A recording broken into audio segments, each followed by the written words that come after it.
Koe lotu whakaaho ki a whakaloto lahi, ma whakatoa me lie me wholawhala. Ka veinga, a pe mo leo. Potu wholawhala ma tiu wahe wanima ves tātolu. Ko ia, mo leo he oku ikai te mo ilo hono aho, o ma a hono hoa. E meni. Ki tau lotu.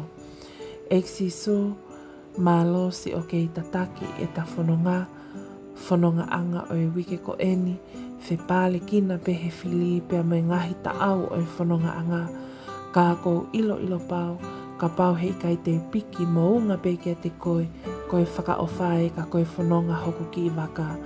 Whawhetai e ku mo ui, koe uki, mo e whakahino o e aho ko eni, ke u a mo leo, o ku ikai te ilo ai aho mo e hoa, te lia ai hoko mai ai awhiona ke whakamau a mamani.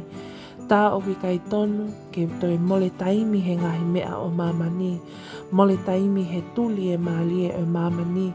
Ka ke o hanganaki leo mo teu, te lia ai aho te ke toi whoki mai ke whakamau a mamani.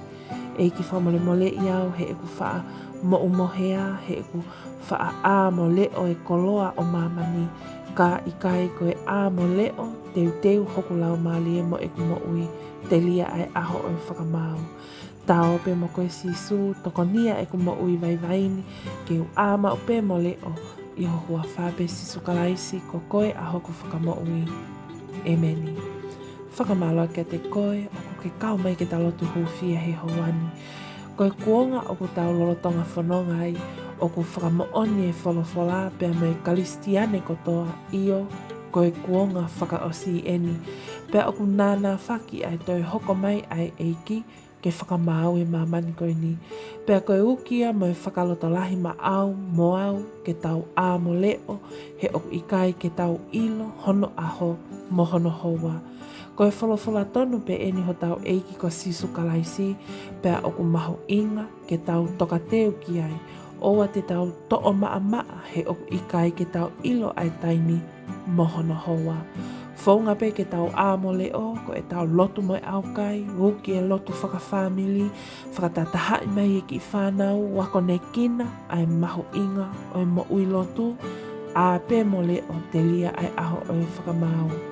E meni. Thank you to you all who have joined and subscribed to this channel. If you're new here, welcome. Don't forget to subscribe. That way you're kept up to date on daily prayers of hope and encouragement from the Bible.